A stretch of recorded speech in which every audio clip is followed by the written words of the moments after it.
educativa. É o nosso folclore que vai ser mostrado lá fora.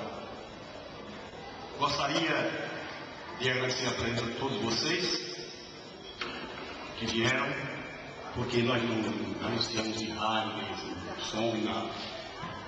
Muita gente até ignorou porque nós estamos apresentando um pastoril na época da Semana Santa. Alguém perguntou, rapaz, não é pastor de Cristo? Não, não, o negócio é o seguinte, é que o nosso pastoril, o nosso grupo folclórico, é um pastoril que se apresenta durante todos os dias do ano, se for possível.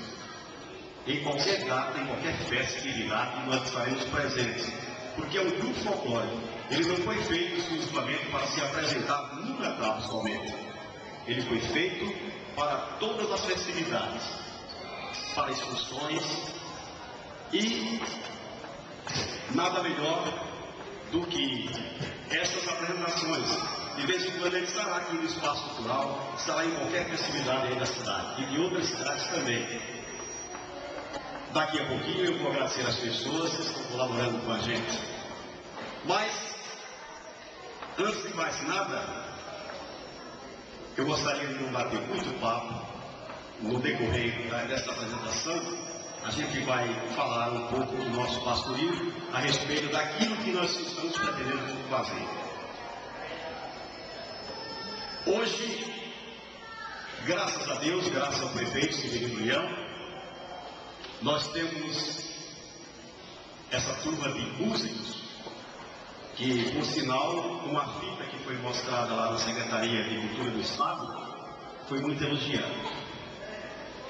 É o Miguel, levanta aí para receber uma fala do povo aí, o nosso clarinetista. O Clóvis no sax. O senhor Antônio no trombone. Joel ali na guitarra. Como é o nome dele, eu não sei. Marcelo no bombo e o outro, esse eu esqueci. Chico. Zito. Bom, essa equipe foi contratada pela prefeitura para servir o nosso pastoril. Estão contratados, ganhando muito, né? Bom, vamos trazer as nossas pastorinhas com a primeira jornada da noite. Avisarás.